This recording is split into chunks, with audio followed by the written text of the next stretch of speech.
pay these people as GSIs, so these are not like sections. These are not section meetings. These are just that people need to discuss these ideas. They're relatively unfamiliar. They take some getting used to. And every single semester we've found it's extremely helpful for people to get together and talk among themselves. So it's volunteer. That's not Yeah. So we don't actually have a room because the student lounge is closed off to us that we're going to use. So we're just going to meet our steps here on the south side of Wheeler. Mm-hmm. If it's a nice day, I might want to do it outside or come in here and find a room. Sashi, I think there's a seat here. Is that seat open? Yeah. There's one here too. Okay. He needs to sit in the front though. Okay, let me also add my good morning to that of Eli and Lara. I hope you had an interesting experience of some kind yesterday, which was a triple celebration. The most important one being the 9/11/1906. And I'm wondering, did any of you perhaps go and see the film? And if so, did it raise any questions for you that we could discuss here, perhaps? My general take on the film is that it was pretty accurate, except there are certain things about the characterization of Gandhi that I thought were off base, but nobody was asking me. I did write a letter to Attenborough while he was making the film, but he didn't follow my suggestions. That's why he's wealthy and I'm not. And I also felt that the film did not actually portray a nonviolent effect happening on anyone. So that's why I got together with some students. We made a documentary on DVD called The Nonviolent Moment. And we're trying to get permissions now for the clips that we've taken from feature films to put together the story. And I tried to show some of it to you last week, but the technology gods were against me. It turned out to be the cable, by the way, Jeff. That was your first guess. So, okay, you have no questions about the film. I have two announcements to make. One is an unimportant announcement, which is positive, and then there's a fairly important announcement, which is negative. That's how life goes this week. The unimportant, it's actually could be pretty important. The Bazaar of India, which I mentioned to you down University Avenue, they have 6 copies of the Nanda biography in stock.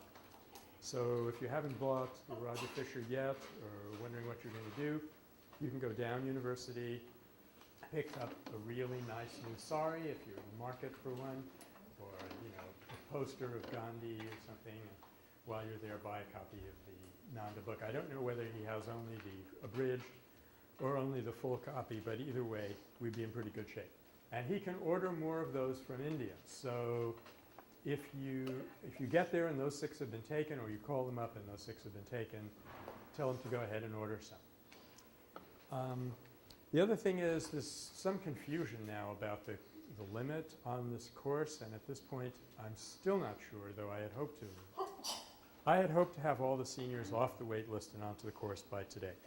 But there's been a glitch, and I have to try and work that out this afternoon. So what I'll do is I will email there's only 4 people left on the wait list. I'll email them at the end of the day and tell them what I was able to come up with. Okay. Well, Jocelyn, is Jocelyn here? Oh, there you are. You weren't wearing black last week. That's where you confused me. Jocelyn did a radical thing. She came to my office hour and asked me a couple of questions, and then several other people have been asking me similar questions. So I would like to address those 2 questions right now before we get back to the subject. So Jocelyn, do you remember what they were? Because if you don't, I do. It was about the mirroring neutrons. Neurons. Yeah. And how that, in comparison with the idea of scarcity, it kind of made me feel like my body was controlling my emotions instead of my emotions controlling my body. Yes. If you didn't hear that question, or for posterity, I was saying that when one person as any person's mental state is reflected in the physiology and the nervous system of another person observing it. And this is a very important dimension for the nonviolence effect. And of course, we're leading up to the big point, that is that science supports nonviolence. We're going to sum that up in a bit. But Jocelyn had an interesting take on it, and we had a fascinating repartee because she said, this makes me feel bad. This makes me feel like it's my limbic system that's deciding whether I should like somebody or not, or be nonviolent or not. And this is the opposite of what you've been saying all along. She said, no, it wasn't really that accusatory. Here I am arguing against determinism from day one, and this sounds like determinism. And I pointed out it sounded like that to you because we're so trained to think that the body calls the shots. So when we see the body doing something, we think, oh, this must be why I'm having that emotion. But there's nothing in any of that research that says which caused which. And in fact, the scientists make this mistake all the time. They show that there's a correlation. They've got 100,000 cases of correlation between mind and body. And they have decided that in 99,999 cases that it was the body determining the mind's experience. Whereas it could easily be the other way around. And in fact, although it's extremely difficult to tell because you're dealing with nanoseconds here, it's extremely difficult to tell, but some of the evidence is starting to indicate that in fact it's the other way around. It's the mind. When you have a deep thought, it affects your whole body, which from the point of view of quantum theory is not surprising since it's also affecting the whole universe. So it is interesting that we're so habituated to thinking in terms of physical determinism that when we see something going on in the body, we think it must be controlling us, but it isn't. So, and Jocelyn had another question, which was about Gandhi's statement that if you are in fact forced to make a choice between cowardice and violence, choose violence. And he was very consistent about this through his whole career. He never said, I'm sorry, I was wrong. Let's go back to cowardice. And Jocelyn said very astutely, I think, that this could easily be abused. Somebody could say, I'm not going to be a coward. I'm going to store up some weapons and use them if I'm attacked. And my response to that was, and this again is something that Gandhi faced, and this was Gandhi's response, we do the very best we can in our attempts to communicate clearly, but that's where our responsibility more or less ends. I cannot control how someone is going to manipulate my words within reason. I have had colleagues whom I admire very much who stopped doing scholarship because the State Department was misusing their research to do things that they did not approve of. And they just plain stopped their careers rather than have that happen. But by and large, we have to just do the best we can, and if our actions and our speech and our thoughts are consistent, we've done the best we can to get people to try to accept these things in good faith and not abuse them. But anything can be misused, and it's not a reason not to say the truth. It is a reason to sometimes be careful and be consistent. There's this famous episode in 1931. Gandhi was at the Round Table Conference in London, and he gave apparently one of the most brilliant talks of his life. It went on for 2 hours, but the government wouldn't allow anybody to take notes, so we don't know exactly what he said, but everyone who was there said it was incredibly brilliant. And he came out, and these reporters surrounded him, and they said, Mr. Gandhi, you're talking for 2 hours. You had no notes. You had no secretary. Well, actually, they asked Nehru, or no, they asked Mahadev Desai, his secretary. How does Gandhi do it? How does he talk like that for 2 hours without notes and stuff? Like I've been here for 7 minutes, and already I've referred to my notes 3 times. And what Mahadev said was, what Gandhi says, what he does, and what he thinks are all the same. Now, you and me, we say one thing, we think another, and we do a third. So we have to keep notes, keep track of what we're saying or doing at any given moment. Okay, so I've had some other questions too. I'm going to wait on those. How are we going to feed them back in? I had a very exciting moment. This weekend, I walked past the reading room in our community where we had the paper was out on the table, And I didn't realize it was the sports section, and I glanced at it, and it said, Gore, eager to carry full-time load. And I said, oh my God, Al Gore is going to run again. So I read down, and it says, SF hopes running back. I said, yes, yes, he's going to run. Of course, there's a running back, whatever that is, whose name is Frank Gore, and that's what the article is about. So this reinforces my message that we should never expose ourselves to the mass media. But while I was there, my mind strayed to some of the news items, and I picked up an interesting thing. I never believe what they say, but I can always use them. And it shows you how these truths of nonviolence, which we're studying, and which, incidentally, the end of this week, I'm going to see if we can kind of put together a list of which are the basic elements that we've hit upon so far. So be keeping track of those. But if these things are laws, they should be showing up everywhere, not just in nonviolence classes. And sure enough, there was an article about one particular very unfortunate Al-Qaeda operative. I don't think there are any fortunate Al-Qaeda operatives, but he was particularly unfortunate because he got captured, and he happened to be sick and wounded at the time. And he was questioned by the FBI, and the FBI does, you know, they gave him a bath, they gave him some food, they sat him down, they said, can we cooperate? And they were getting a lot of information out of him. When the CIA came in and said, this is no good, this isn't working, and they proceeded to torture him in particularly bestial fashion, and they got no information out of him at all. And so the FBI said persuasion rather than coercion was succeeding. Well, you know, he hadn't taken PAX 164A, but this is exactly what we were talking about from week 2 as one of the main principles. The fact that it's working doesn't seem to succeed in convincing people that they should use it, though, because people operate on their paradigm and their cultural code. They do not operate, as a general rule, as a generalization. We don't operate by what we see and understand. We operate by certain patterns that have been laid down in our minds, unfortunately. Okay, I'm working my way. I love to come in here with little things that I've picked up over the weekend, so I'm working my way through my little list. We talked about respect a great deal and how for Gandhi it was absolutely primary that you could even give it, under certain circumstances, a higher priority than life, than your own life. That if it came to Hobson's choice, where you either had to submit to a serious indignity or face death, he would respect the person who chose death over indignity. And you never, never use humiliation as a tool to coerce an opponent. These were things that he never changed his opinion on these two things at any point.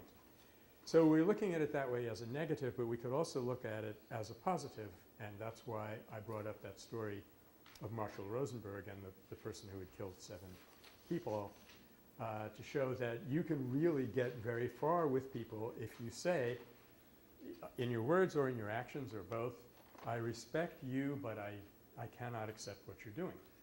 That's a much more powerful way to approach a person than to say, you are a, and then hang a label on that person, whatever it be, communist, terrorist, what have you. And then I recalled that Johan Galtung, who's one of the real stars of peace research, did a lot of work on this conflict between Islam and the West, and some are saying is a civilizational clash. He went in there and interviewed people in depth, and he came to the conclusion that what we need here in the West is we need their oil. In fact, it's our oil. What they're doing, hiding it under their countries, I don't know. But we need access to that oil anyway. And what they need is respect for their religion. So there is no reason in this world why we have to be having this conflict. All we would have to do is get down off our high horse, get over some of our egotism, and say, for all I know, you've got a perfectly good religion. I've never studied it. In fact, I've never studied any religion, but I'm willing to accept that Islam is a real religion. Now let's talk about the price of crude. And there's absolutely no reason why all of this death and destruction has to be happening. So I started thinking about this because of the respect issue, but it led me to another issue because I do a lot of free associating, not just over the weekends, but particularly when I'm picking blackberries on the weekends. It's a good time when we do that. And it occurred to me that this also brings in one of our really major elements of the nonviolence theory. And we sort of touched on it, or we created a frame in which to discuss it when we talked about the conflict between the prevailing dominant paradigm and the one that the nonviolence community would rather have instead. We said one of the elements that differentiated them was the dominant paradigm is a paradigm of scarcity. And once you're committed to material realities and materialism, you can never get away from that. There'll never be enough to go around, even if there is. You'll not believe that there is. On the other hand, our paradigm is one of abundance because we believe that the essential needs that a human being has are not material and that they're basically inexhaustible. And it shows you how this connects with a very important aspect of the nonviolent standpoint, and that is that there's no conflict which is really irreducible. Even you take one of the most intractable, destructive conflict going on in the world today, and you really look at what people really need as opposed to what they say they need, what they think they need, there is no reason in the world why we couldn't give them what they want and they couldn't give us what we want. And our belief, I'm using the first person plural here as being a spokesperson for the nonviolence worldview on behalf of all of us, our belief is that every conflict is really like that. That there is no conflict which cannot be resolved if you can only get the ego element out of it. Then, with my next group of blackberries, I had another connection I'd like to share with you that we're going to explore later when we get to Gandhian economics toward the end of the semester, because his view on economics was very similar, which is part and parcel of the same thing, that, quote, there is enough in the world for everyone's need, there's not enough for everyone's greed. The greed is an artificial exaggeration of needs. As he said, we've got an economy of wants, and that is unsustainable. We've got to get back to an economy of needs, which is easy to work with, and we'll never run out of stuff. So I guess in all of these things, we're saying that we human beings find ourselves in a perfectly workable, meaningful, well-organized, well-stocked universe, and then we go and mess it up because of mental factors which are not absolutely essential. That's where nonviolence comes in and says, we could fix this thing. And then I was interviewed, this didn't come to me while blackberry picking, but I was interviewed on a radio station in Boulder. As Boulder is sort of east version of Berkeley, as you know. Higher mountains, more Tibetans, otherwise it's basically the same place. And in this interview, the interviewer shared with me something that Vice President Cheney had said about the attacks in 9/11, 2001. And he said, they meant it personally, and we're going to take it personally. So this is absolutely the opposite of our approach in nonviolence. In nonviolence, we never take it personally. We go back and say, what is the real issue here? Remember the story about Gandhi being written to by somebody who was slapped by a bully, and the person said, I was humiliated, what should I have done? Gandhi said, if you were humiliated, you should have slapped him back. But he then went on to say, why were you humiliated? That's where you lost it. That was the whole problem. Okay. Let's see. So let me recap a little bit what I was trying to develop with the three-stage model of the two paradigms, of the competition versus cooperation. Well, sorry, let's back up a step. Material versus consciousness physics, competition versus cooperation biology, and the violent versus the nonviolent outcome.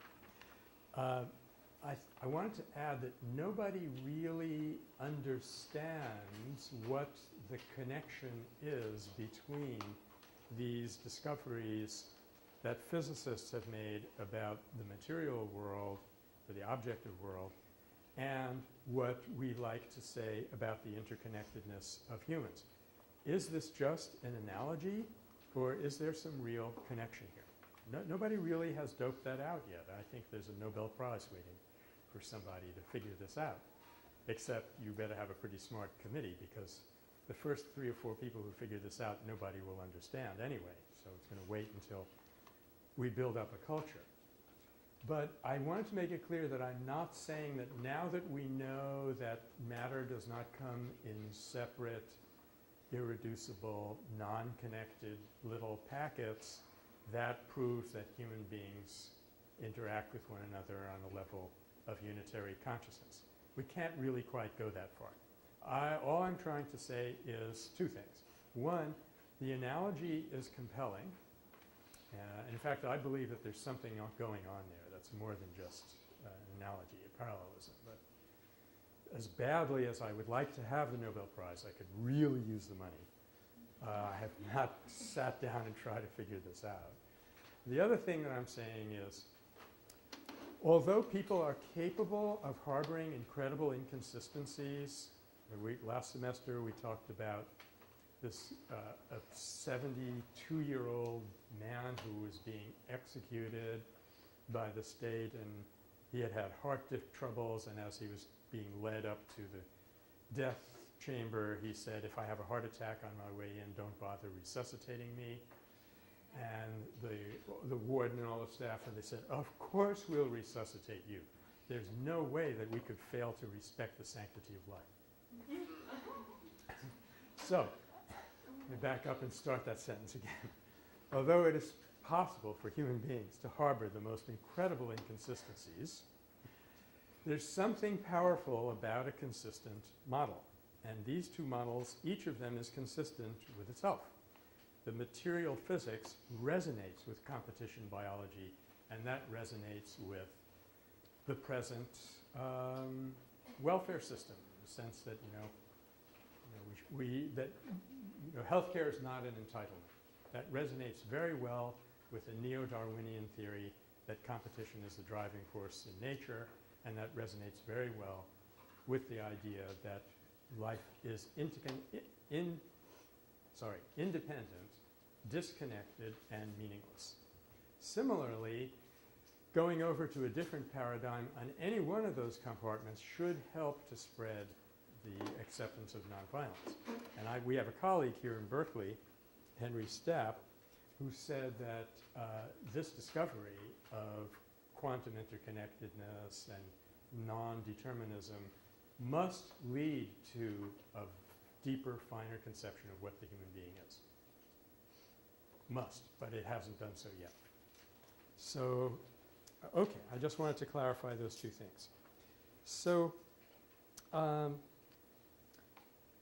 let me move on now to, before I move on now to the actual topic that's on the syllabus that we're supposed to discuss, there's one more thing I wanted to do, and that is get back to those 3 questions that we had in the back of our minds and sort of answer them. The questions were, if I remember, what is matter, according to the new paradigm?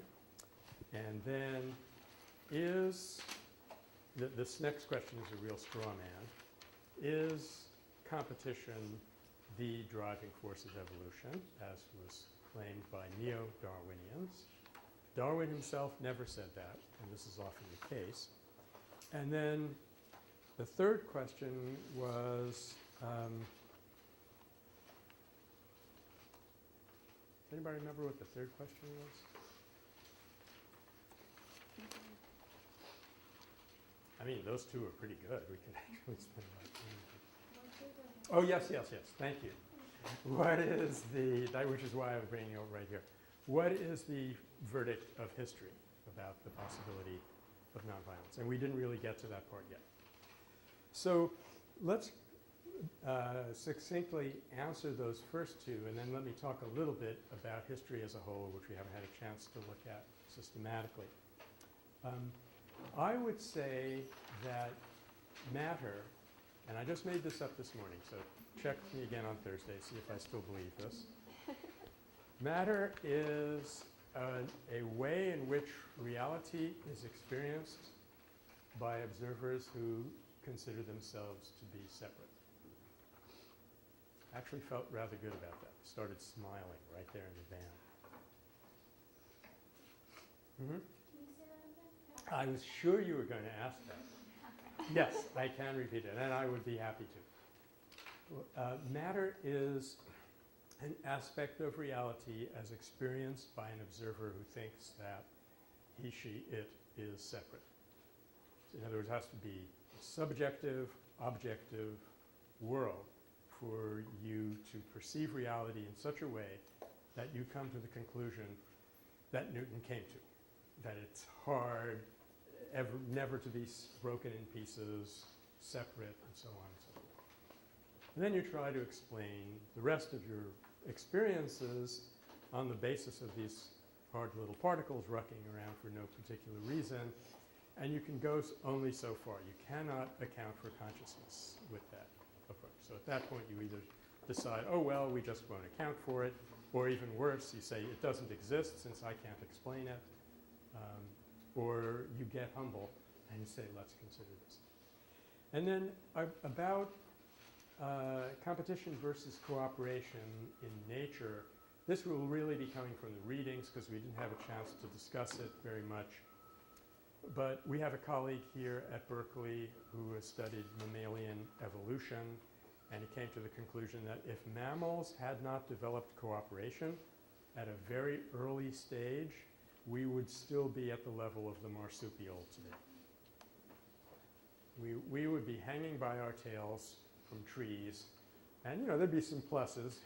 We wouldn't be having any wars or stuff like that. No, wouldn't have to pay taxes, no long registration lines, none of these things. But I think on the whole we would agree that we have advanced considerably, and that advance has been made possible by cooperation.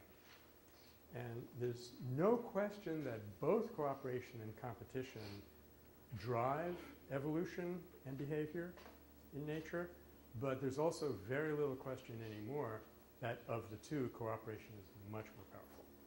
It's much more important. So the readings that you'll do from Frans de Waal, I think will be your way of getting the scientific backing for that. Okay. And that leaves us with the question of history. And we're going to have to get back to this in a little while when we come to Gandhi's classic little text, Hind Swaraj, Indian Home Rule, because this is one of the first things that he had to deal with. And it's one of the first things that you perhaps already have had to deal with if you tell anybody that you're taking a course in nonviolence. They'll start giving you all kinds of trouble, and one of the things they'll inevitably say is, yeah, but what about history? Has this ever happened? So the one thing that we have to reckon with there is that once you adjust history, the science of history, for its enormous bias, it has exactly the same bias that we saw in naturalism, in the natural sciences. Once you adjust for that and start looking for cooperation and nonviolence, it looks at this point, although we've only just begun doing that, it looks at this point as though we're going to find just as much, if not more. The difficulty is that when we study history, we do the same thing that a journalist does studying an event. Let's take a classic event. About 15 years ago, there was a protest at Columbia. I don't know, my guess is that a couple of Berkeley students went to Columbia and started this whole thing. Anyway, whatever the issue was, the protest went on all day long, 24 hours. And during that 24-hour period, there was exactly 1 minute when things got out of control. And there was kind of a fracas. People were throwing stuff at the cops were being unkind to the demonstrators. It's not even clear that it was the demonstrators who were doing it, because it's often the case that non-demonstrators come in and mess things up. And there's even such a thing as agent provocateur, did I pronounce that correctly?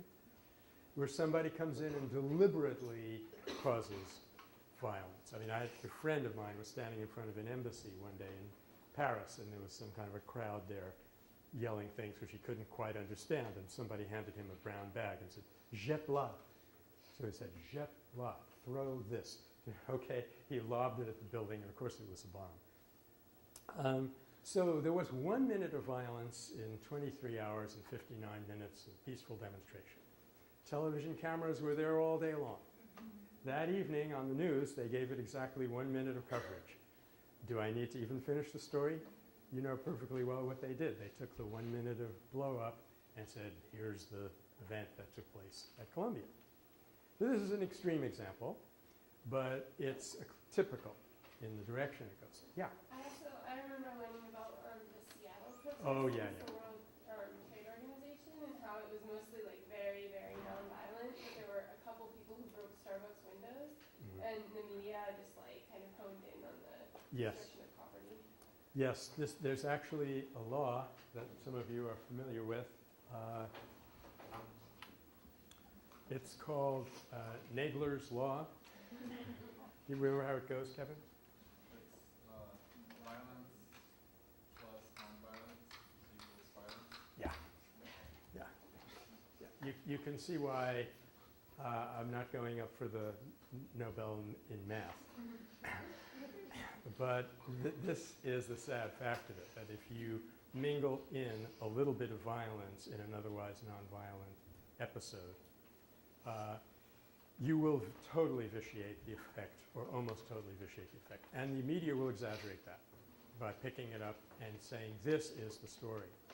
Well, just as this happens in the small compass of a daily report, it happens in the long view of history also. And when you start looking for something else, you find something else. In my book, Search for a Nonviolent Future, there's a passage from one of the Jesus scholars, and we're going to be getting back to those people in about 5 weeks, I think.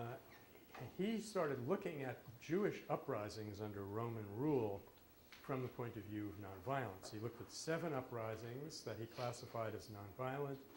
3 of them were successful, 4 of them were successful, meaning they achieved their ends without any loss of life. 2 of them, I think, were preempted, and 2 of them were not successful. Something like that. I don't remember the exact breakdown, but it is clear that here you had someone who had standing as a historian actually asking himself about nonviolent events in the ancient world.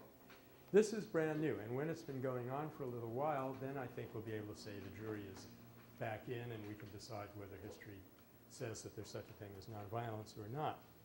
Okay. So let me pause here because we're shifting gears now a little bit and we're going to talk about the Vedanta. So, any questions that have come up that you'd like to have clarified before we go on? How was that historian subjected to his fellow historians? Like, was he ostracized because of this? Dominic has been ostracized, but for other reasons. I think the whole Jesus seminar is a kind of, people haven't decided yet whether it's, if I may use the word kosher, science or not yet. These are the people who are trying to dissect the Jesus of history from the Christ of faith, which I think has the potential for being an extremely important development, and we will be getting back to that. But I can give you another example. Within political science, we have a very good friend named Glenn Page from Hawaii. He's retired now. But at one time, the University of Hawaii at Manoa had 3 nonviolent scholars on the faculty, which is 3 more than almost any university in the world. And he had been a standard political scientist, and he wrote a book called The Korea Decision, which was a study of the decision-making process that led to the American intervention in the Korean conflict in 1953. And then something happened to Glenn, and we don't still know exactly how it happened, but he got nonviolence, like you get religion. he's walking across campus and someone hands him a Gandhi biography or something. He says, "Lord, I believe." And, and so he went back to that book that he wrote and he said, "Oh my gosh, what a crock." I mean, he probably even used stronger language than that. And he wrote another book called The Korea Decision Reconsidered. And he said, here's the path that we could have taken. And here's all the mistakes that we made. And I have to tell you, he was ostracized for doing that. So it's a little early to say, because what Crossan was not writing as a historian, but as a theologian and a Bible scholar. So it's a little bit different. So, what am I promising you? I promise you that you will be ostracized if you take a career in nonviolence. But remember Gandhi's famous formula, which gives me comfort and inspiration every day. He said, if you're doing the right thing, it'll go through 4 steps. First, they ignore you. Then they laugh at you. Then they fight you. And then you win. That's the pattern. Any other questions before we move on? Okay? Great. So my promise to you was that this emerging paradigm that we're trying to get a handle on, that it already emerged, and that it emerged probably about 5,000 years ago, and that it is directly relevant to us in another way because it was basically Gandhi's background. And so this means that we don't really have to reinvent the wheel, but we only have to adapt this ancient wheel to some new roads. That we always have to do.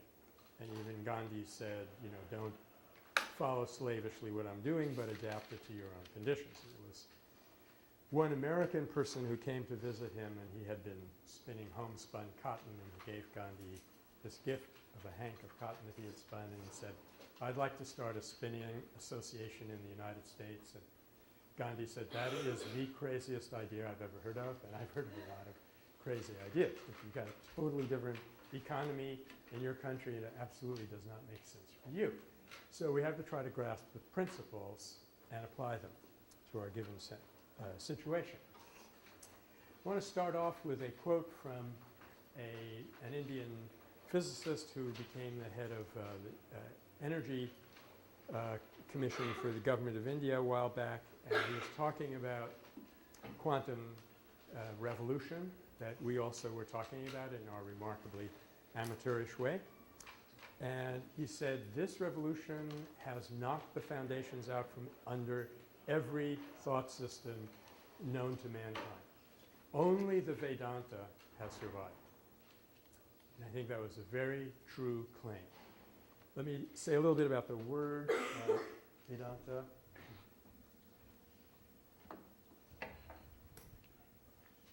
Can't erase Nagler's law. Oh, look! Violence. Somebody was teaching a relevant subject in here. Let's find out who that was. Okay.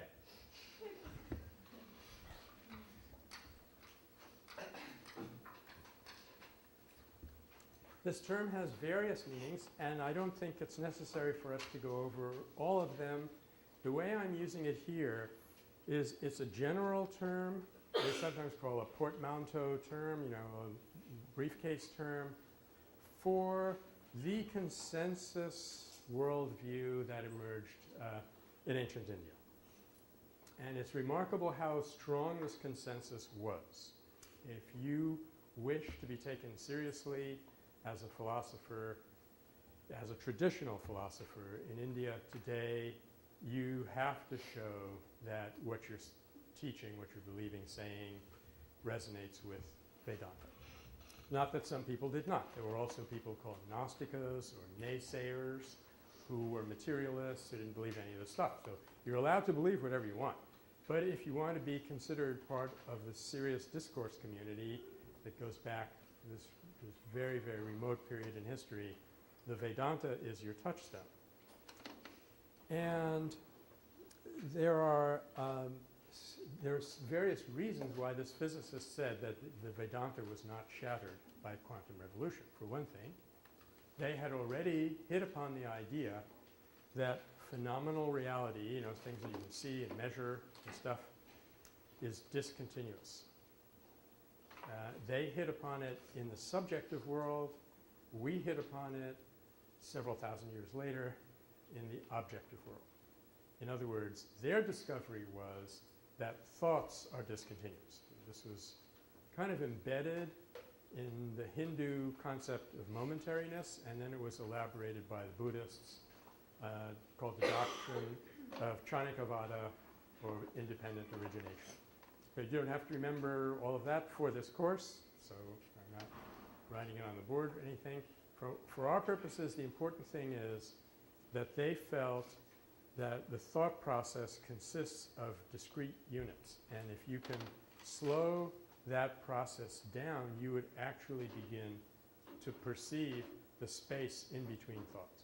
And in between those two thoughts, there would be absolutely nothing in exactly the same way that there is absolutely nothing between two Heisenberg states of the universe. I hope I'm saying that correctly, or if I'm not, that none of you knows.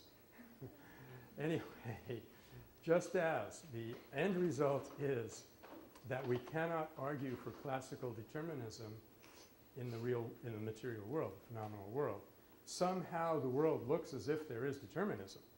I mean, you hit a baseball with X amount of force, it will go Y amount of yards.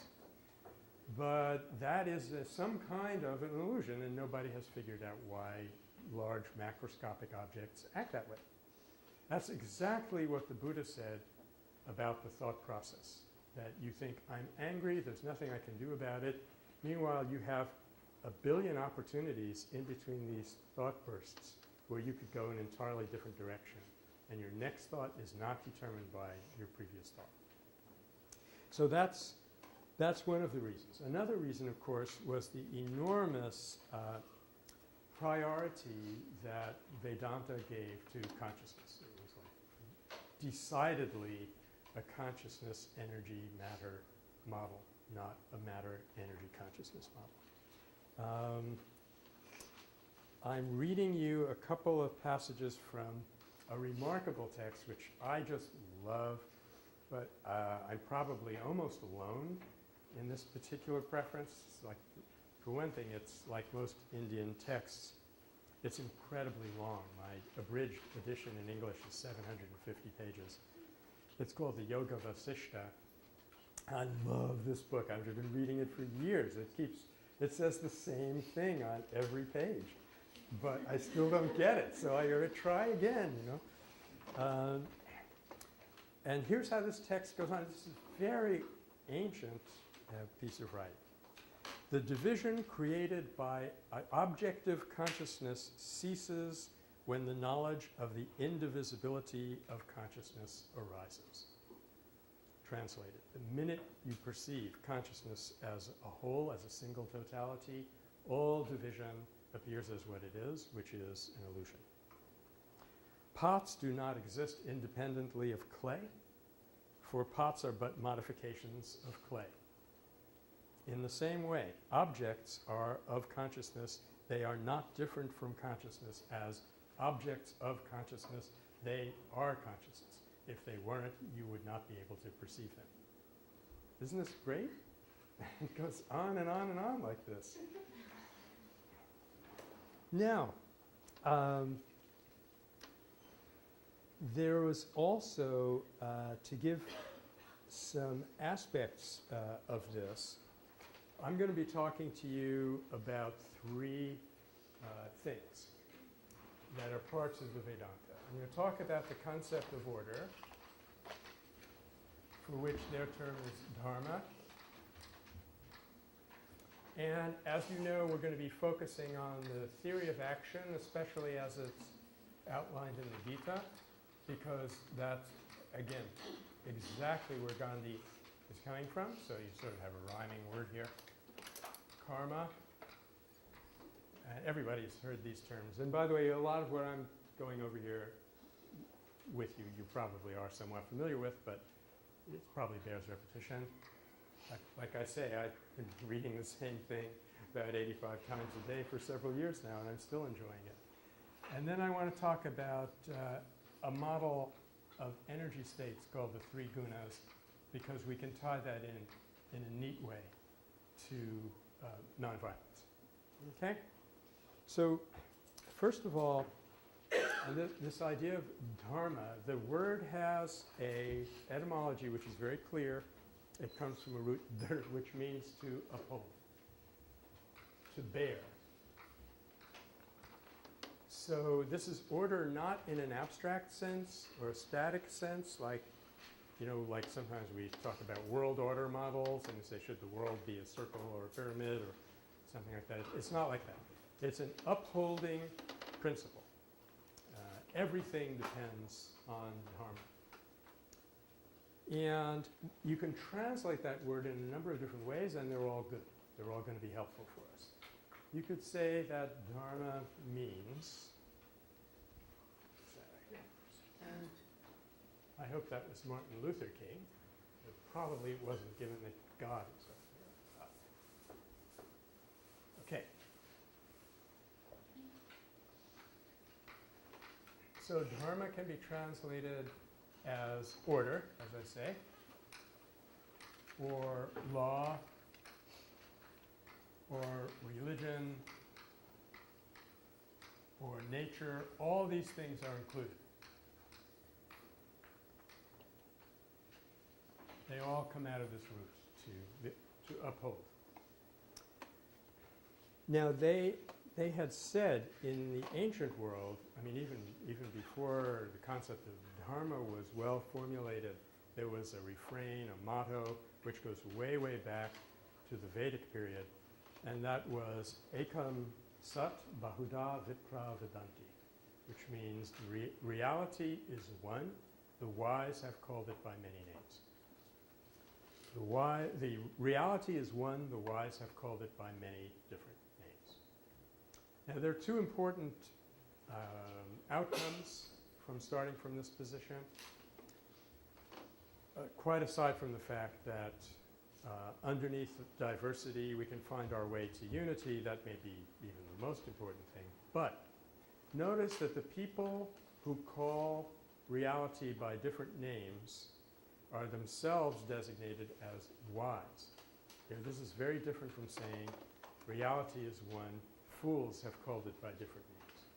In other words, there's an underlying acceptance of diversity in this tradition, which I think myself is way cool. There's a section in Bhagavad Gita in chapter 7 where Krishna is speaking. He happens to be the supreme reality. He's talking to a warrior friend of his, and he says, whatever form, whatever God a person wishes to worship, I strengthen his faith in that form. This is remarkable. Instead of saying, if he chooses the wrong form, he goes straight to hell. You know, God himself says, I support his faith in that form, or her faith in that form. Now, what he doesn't go on to say, but which is pretty clear from other contexts, is because it's only by following what you truly believe in that you'll discover whether it is your truth or not. And in fact, in this passage in Book 7 in the Gita, it goes on to say, they can do whatever they want. I'll help them get to the goal, but the goal will be transitory if they've made a choice other than choosing the central unity. So there's this incredible acceptance of diversity. That's what I'm getting at here. And let me unpack that a little bit. There is an eternal dharma, which is one and unchanging. And there are phenomenal expressions of that dharma.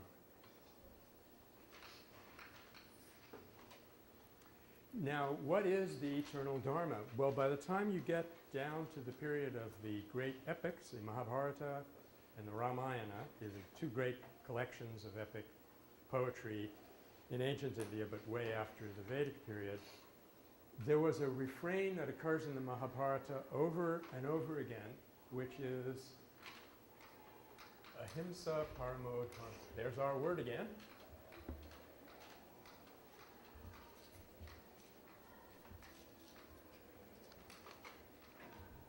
Could you close the door back there? It's going to be cooler on Thursday. Okay.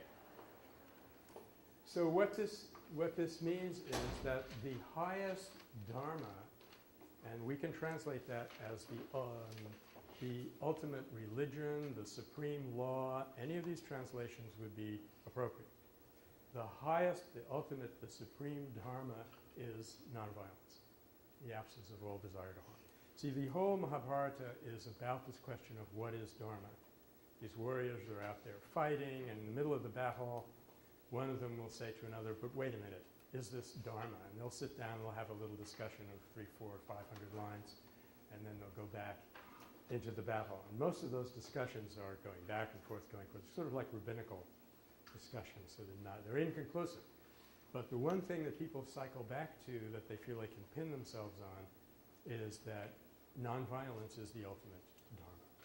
And in fact, if you go back into some earlier texts, like the Upanishads, you find remarkable statements. Like in one of the Upanishads, there's a description of creation, and it says that the supreme reality is creating all of these things, but he just doesn't feel like he's quite gotten there yet. He just doesn't feel fulfilled. So finally, he creates dharma. This excellent creation, it says, and it goes on to say, dharma is the kshatram of the kshatriya. That means even the kshatriya, the warrior, who relies on force and coercion, dharma is the essence of his power. And then it goes on to say, therefore, by dharma, even the weak can prevail over the strong. If even over the power of a king. Dharma is truth itself, so if one speaks truth, we say he or she utters forth the dharma, they are but one. This is a very early text, the Brihadaranyaka Upanishad. And what's remarkable about it is it's saying that this underlying ordering force in the universe is superior to physical power or political authority. In other words, you have an unrighteous king, and you fasten on to dharma, which is the same as truth, which is going to be called satyagraha, a couple, 3,000 years later in South Africa. If you get hold of that, that truth will enable you to prevail over the highest political authority. So it's really remarkable that you had this testimony that early. So all that is being said about the eternal dharma, but the fact is we also have to live in a phenomenal world. A friend of mine said this morning, you're a Pax major, you learn how to deconstruct Western civilization, but you still have to live in it. And what you find is that this dharma radiates out in various ways. For example, let's take the question of time. The eternal dharma doesn't enter into space-time, it's out here somewhere. But time comes in divisions, like we have yugas, which means eras. Kali Yuga, which we're living through right now, and other yugas. And every yuga is said to have a yuga dharma, that is the dharma of the age. In every age, there's a particular way that we have available to us to have access to this power. And in fact, Gandhi said, and several people echoed him, that the dharma of our age is truth. In fact, I belong to a little group called the Tamales Peace Cafe, and we had a presentation one night in the Tamales Peace Cafe after we had our potluck dinner and played bluegrass. We have little peace discussions. Somebody showed a film of this person who goes around the U.S. asking a question all over the country. And his question was, what does America need? And on one occasion, somewhere in Chicago, I think, yeah, maybe it was Chicago, he asked a young lady, what does America need? And she said, truth. And then she stepped up closer to the camera and said, truth. And then she practically swallowed it and said, truth. That's not how she could. There's a tremendous need that we feel because there's been so much going away from it. It's said that we are exposed to between 1,500 and 3,000 commercial messages a day in this civilization. Joy? Well, I've heard some people argue that truth is a relative. Yes, there is an argument that truth is relative, and that's another question, and we can certainly circle around to that. As soon as we get a breathing space, at some point, bring that up again. But the point I'm making here is that if we were in a different era, that young lady, instead of saying truth, she might be saying, I don't know, kindness or fair trade coffee or vegetarianism or something like that. But in our age, the central thing that we need to hold on to and that we can gain power by reorienting ourselves to is truth. And then it breaks down, and you even get to what's called, I really love this one, Nimisha Dharma. Nimisha literally means eye blink, and it means the Dharma of the moment. That is, even if you break time down in a quantum way, so you get to a single kshanam or a single time burst, unit, whatever you want to call it, at every moment, there is a specific dharma to that moment. And there's a way of being on with that dharma and being off with it. So there's a choice between dharma and adharma every moment. Yeah. Oh, okay. Okay. Please, if your head itches, scratch it before you come to class, or I get very confused. No, I'm only kidding. You can scratch all you want. Okay, so you see that the pattern here, where there's an eternal, unchanging dharma, and the closest we can come to defining it is in this mantra of the epics. But for every part of time that you're in, there's a specific dharma for that time, which resonates with the eternal dharma. Okay? So now the next spread is going to be even more interesting. Everybody got this one? Let's call this space. I guess I'm really talking about social space. For all creatures, there is only one dharma. But life has one dharma. But different forms have different dharmas. There's a story about a sage who's meditating on banks of a stream, and a scorpion climbs up the tree next to him and goes out on the branch and falls into the water. And the sage picks up the scorpion, whereupon it viciously stings him. And he puts it back on the ground, tries to get back. Where was I? Lord, make me, oh no. And this darn scorpion goes back up the tree. You know, if this were India, we could go do this 100 times, but you get the point. Scorpion keeps falling in the water, keeps stinging. And finally, a villager sees this and says, this guy is crazy, goes running out to him and says, Blessed One, don't you realize what's happening? Every time you pick that poor creature up, it's going to sting you like that. And he says, it's his dharma to sting. It's my dharma to save. So the human race as such has a dharma, which is to rescue life. Now, human beings are very diverse, as you've noticed, and they come in classes of one kind or another. I'm using that word very generally. In India, of course, this would be codified. They tended to be very systematic about stuff like this. So these are the 4 social functions, defined 4 different classes. But each of those classes has a dharma, and different groups of people have a dharma which is specific to that group. In fact, you're beginning to get the idea, and the Buddhists will say this very frankly, that anything that exists is a dharma. It is the expression of a specific dharma. That's why if you go to Tassajara, one of the Buddhist retreat centers, they will stand around and say, the dharmas are innumerable, I vow to realize all of them, stuff like that. And here's the part that I really like best. This whole thing has been leading up to this one delicious point.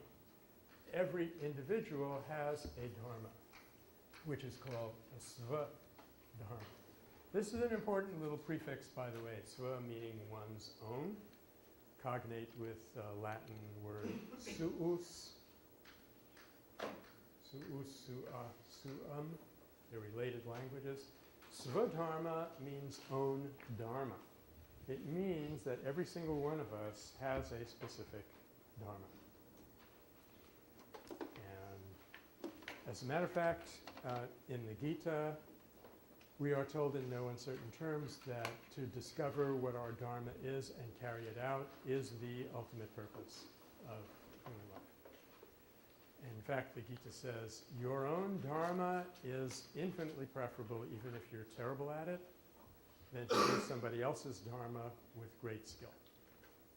Because all you'll do is you get to the end of it and discover, oh my God, that wasn't my dharma. And now I'm too old to go back and get a PhD in another subject. Start all over again in some way. So the Gita even goes as far as to say you would be better off dying in your own dharma than thriving in somebody else's. It's felt to be that important. Now, sometimes when I bring this up, people say, yeah, okay, well, what if your dharma is to be a serial killer or something like that? The question has actually been raised. Well, that's impossible because these divisions are all expressions of the eternal dharma and they must resonate with it. They cannot violate it. Okay? Yes, question? I can't help but avoid that this is starting to sound really deterministic all over again, with each of us having our own I-Blink dharma, you know, a right and wrong to every moment of our lives. Yes, that's a very good point. If we have an individual dharma and there's a dharma that we have to fasten on to discover every moment, how is that not deterministic? I'm practically stumped, but I think I can say that at least, hang on one second, Jeff, at least it is not determined whether you're going to strive even for that. That's not, you know, you will always have the choice of whether you're going to make an honest attempt to discover it or not. So, yeah, it doesn't mean that your behavior is determined. What it means is there is a law such that when you find the right behavior, it will be remarkably fulfilling and satisfying for you. And if you don't find it, no matter how often how good at it you become, it won't work for you. Jeff, did you want to? Well, I don't know. It's just, I think a good way of, like, something important to think about it. It's not a fate or a destiny. It's, you know, Yes. it's just, it's more of an ethical, perhaps, if you want to put it in Western terms, quandary, or just something that is right in the world, is how I understand it. Yeah, it's something that is right in the world and it's not a destiny. It's not a You still predetermined. have a choice to follow your dharma or not. Yeah, you have your choice whether to follow it or not. All that this is saying is that your choice is meaningful and it is not all over the map. You can't simply decide, I want to be something that I'm not. I mean, you can, but it won't work for you. At some point, you'll say, I did that and it was boring, and now I've lost all that time and energy and I've got to go back and find the other thing. I think you can make a choice to follow your own dharma, Mhm. and like you do it because it's right for you. Uh-huh. But then, just because it's your dharma doesn't mean it doesn't affect everyone else around you, and because that's what deterministic means, that your actions are completely different. And even though the actions that you're doing are because you want to follow the right path for you, Mhm. that doesn't mean that it doesn't affect everyone around you. This is very well said. Even though, suppose I discover what is my Svadharma to be a nonviolence professor, and I carry that out. It doesn't mean that this is in isolation. We're not saying here that my discovering my dharma is unconnected from the needs of other people. In fact, the way I like to think about it is your Svadharma is actually a set of capacities. You see, it's not exactly a path to a goal. It's a set of capacities that you have. You have, every single one of us has, according to this model, a specific responsibility to find out what our strengths and weaknesses are, and to struggle against the weaknesses and to develop the strengths. That's what it's saying. You shouldn't get the impression that Svadharma equates to an occupation. Something like that. It's not quite that simple. I was born with a certain particular package of drives. And there are things about that particular package which are not exactly the same as anybody else's package. Thank God, you might say. I mean, that's why we are individuals, because there are specific energies, capacities, weaknesses that have come to this planet to be worked out. That's what the model is saying. Yeah, there were some other. Well, I just also was wondering if a helpful way to think of it is, again, not deterministic, but as an optimal potential. And optimal potential is a good way of putting it, yeah. Like this noun that I don't think is a word actually that comes into my own head is optimality. Optimality. An optimum state. An optimum state, yeah. Accomplishment. That's good because it's not dualistic. It's not saying if like there's a right one and a wrong one, and if you choose the wrong one, that's finita la musica, as they would say in Italian. No, there are gradients, and you come closer or further away. But there is definitely an optimum, and for you not to understand what your optimum is to lack in self-knowledge, and that will make your life to that extent somewhat inefficient. I feel like it also, that perspective links for me into how the Dharma can be spoken of in relation to peace theory. Yes, So when that's, we're speaking of what peace actually is, yeah. you can think of it maybe in the context of harmony also, that it's a society expressing its optimal potential. It's a society at its peak of thriving. That's great, yeah. Operation. Peace is a society operating at its peak as optimum. How did you put it? Society operating at its optimum potential. Yeah. And we could also say this, that I'm adding a little bit to that one of the elements of this theory I haven't mentioned yet is that given that this is all Dharma, when you're on track with your own Dharma, it will not be competitive with anyone else's. And this will even work its way out into Gandhi's economic theory. So one of the grave dangers in missing your Dharma is you're going to be crowding out somebody else's Dharma, getting in between them and their Dharma. As long as you are trying your best to fulfill your own, there'll be no competition for any kind of resource with other people. And that's another way that the system leads to a peaceful outcome. But yeah, you're quite right. The society also has a Dharma. America has a specific Dharma. Between you and me, I don't think we're getting on track with it right now. That's just my own personal opinion. But I think one of the ways of thinking about what we could be doing to fix this would be to ask ourselves, what are our specific strengths and weaknesses, and how can we capitalize on the former and reduce the latter? Well, I'm glad you brought that up, because there'll be several different tie-ins between what we're saying here and peace theory and the whole question of nonviolence. Trilina? Just to be clear, where does Dharma come from? From God or from our karma? Well, the Dharma is simply an expression of the supreme reality. That's what this Upanishad text was about. I don't know if I can say that much more about it, but if we're going to have a phenomenal world, which you might regard as a tragedy to begin with, but if we're going to have an outside world and all the rest of it, a relative world, There's an ordered way for it to be, and that emanates from its source in the supreme reality. This reminds me, you might find that this is a bit of a leap, but by now you're probably used to me leaping around a little bit. This reminds me of a wonderful thing that Emerson once said, speaking about American Dharma. In his essay, The American Scholar, he said, I am going to be a perfectly free, independent person. I have no dependencies on anyone. And so people ask him, well, how are you going to do that? And he didn't say, I'm going to find a cave in the Berkshires somewhere, go up there with a 30-pound sleeping bag and never talk to anybody again. He said, I'm going to be a perfect husband to my wife, a perfect father to my children, a perfect friend to my friends, perfect teacher to my students, and so on.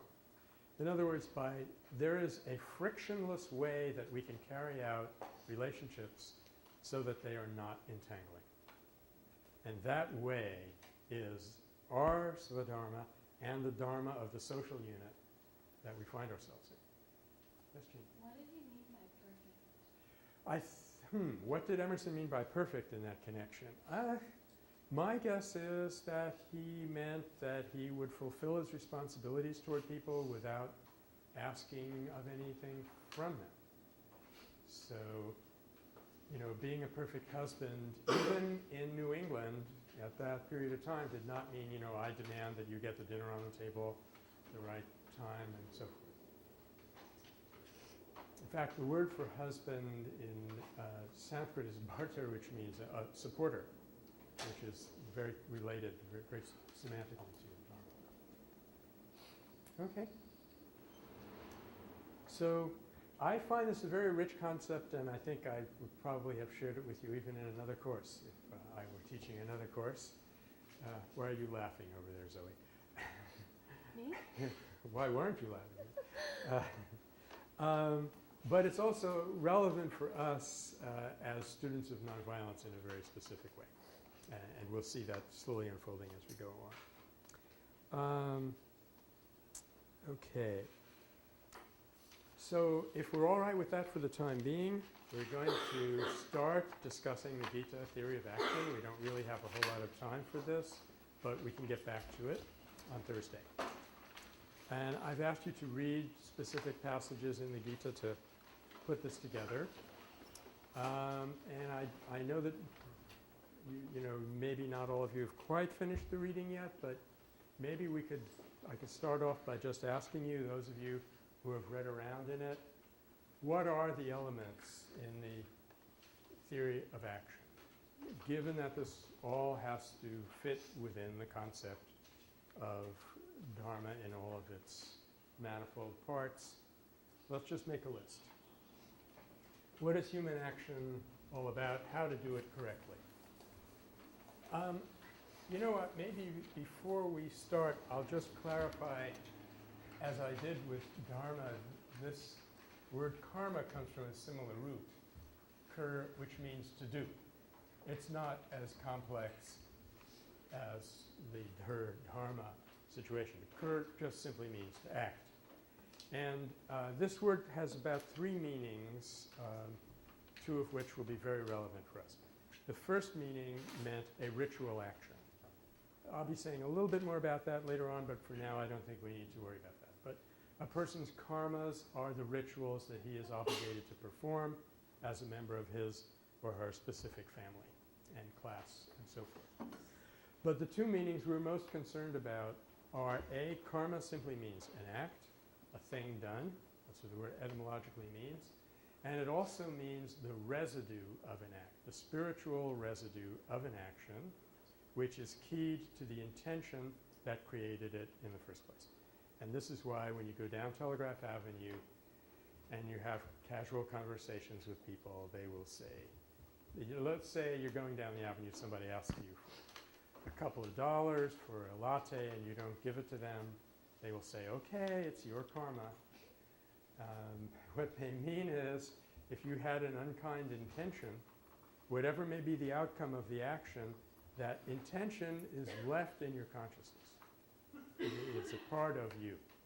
It's a part of your personality from that point forward.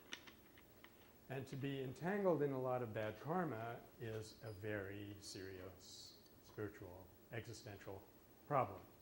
And that's why Arjuna starts off by saying to Krishna, I know you've told me not to get tangled up in all of this bad karma. On the other hand, you're telling me to go back into this horrendous action, the Mahabharata war. What's going on here? And that's how the whole conversation gets started. Okay, so just see if we can put a couple of ideas up there on the blackboard and discuss them more fully on Thursday. What have you noticed about that teaching? Anyone?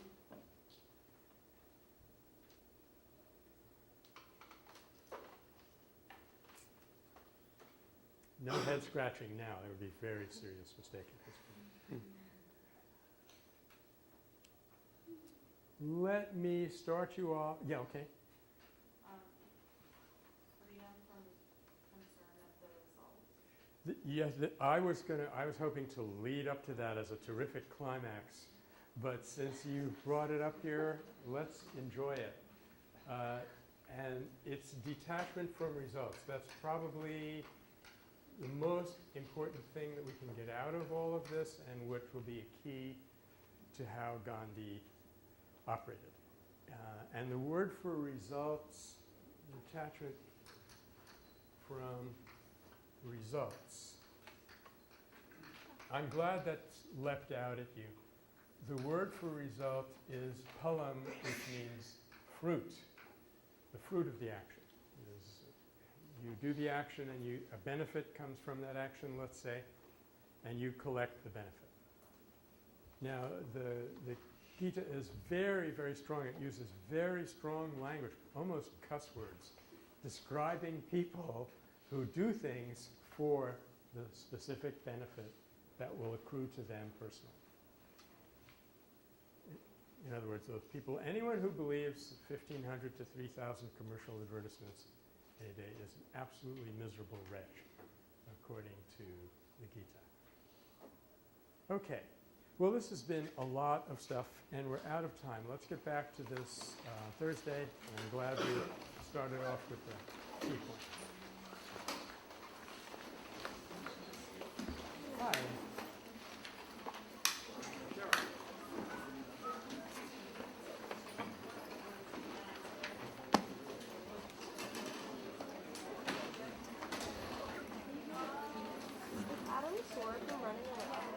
Of course. Now, what basically we're aiming at now is to start from consciousness as the ultimate reality and to see if we can account for energy and matter. This also is not easy, but at least it's more possible in the way that you account for matter in a CEM universe, which is where my head is, as opposed to an MEC universe, is that matter is basically a question of appearance. Energy is perceived in a way that gives us the impression of matter. And you'll find that you are now in sync with modern science, I mean real modern science, and you're also in touch with the wisdom tradition that has been the greatest human inheritance going back over thousands of years, where the wisest people have always been saying something like this in their respective languages. Now, very quickly, just to show you that all of this is relevant, in fact, and I'm going to get back, I'm going to elaborate on this on Thursday. In this kind of model that goes from matter to consciousness, there are two extremely unfortunate results with regard to human life. And one is determinism, which we've been talking about. Okay. If you think that everything that you're experiencing is determined by where bits of matter are in your body, that leads eventually to a deep sense of despair and helplessness and lack of responsibility, and we're finally getting relevant. Thank you for bearing with me for this during this whole long rap, but most of you are probably aware that one of the biggest topics in violence and how violence is inflicted and made to happen people is by getting them to not have a sense of responsibility. And this is where the Milgram experiments that you've probably heard about at Yale, where it shows the extent to which people are dependent on authority. The more you're dependent on authority and the ideas of others, the more violence there is going to be. And that's only one of the routes by which you get from determinism to violence. And the other really sad fact of this kind of universe is scarcity. As you say, yeah, there's a lot of matter in the universe. I once saw a number somewhere on the number of molecules in the universe. 1 times 10 to the 56 or something like that was a huge number of molecules. But the number of molecules that you can use in a life-sustaining system is extremely limited. There was took 100 million years to put enough petroleum in the earth that we have run through in a little under 100 years. So if you think the universe is all material, that leads to a paradigm of scarcity. Now quoting from a social theorist named Ivan Illich, who lectured here about 15 years ago. You go from scarcity to competition, you go from competition to violence. Those steps are absolutely inevitable. So once you have kind of pitched your worldview and what you think the world is on a material basis, a la Newton and all the rest of them up until Einstein and Planck, it's going to be nearly impossible to avoid violence, strangely enough. Okay? So if this doesn't seem absolutely absurd to you, let's unpack it a little bit more on Thursday.